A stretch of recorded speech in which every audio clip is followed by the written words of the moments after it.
Millions of Britain's workers are getting a pay rise today as the new national living wage kicks in.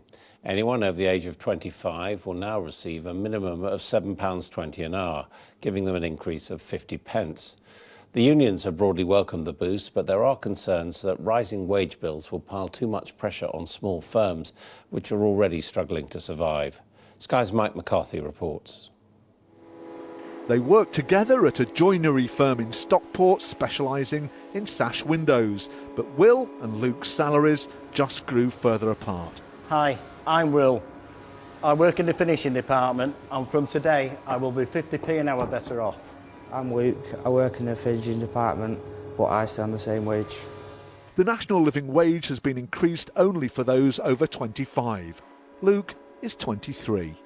I'll do the same job as most of the other people in here, and I feel like we should be on the same pay if we're doing the same job. But for Will, of course, it's a different story. It's a good thing for people who are on a small wage, you know, it sort of helps us to probably even catch up with some of the higher earners, which we always seem to be falling behind. Will's pay has increased from £6.70 an hour to £7.20, raising his annual salary to £14,976. The government's ambition is to increase the national living wage to £9 an hour by 2020, which would raise his salary to £18,720. And Luke's too, because by then he'll be over 25. The living wage was one of the Chancellor's surprise budget announcements last year, but critics say it could also mean higher unemployment, as many smaller businesses on narrow profit margins will struggle to pay wages.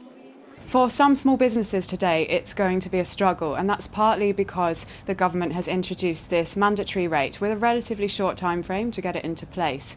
And that's why we promote a voluntary living wage. We understand the commercial reality of hiking up pay. Back in Stockport, the boss at Joineryworkshop.com says raising wages needs to go hand in hand with the creation of a more dynamic economy.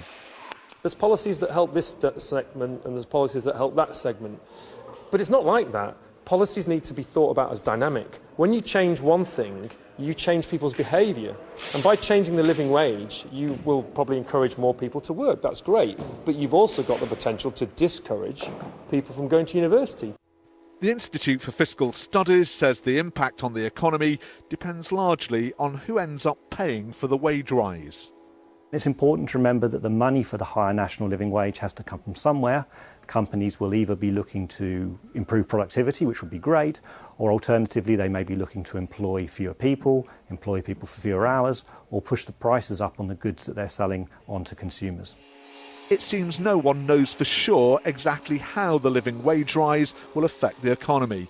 Many experts suggest that it will be several months before we know whether it has resulted in a fairer society or even perhaps harmed the very people it's meant to help.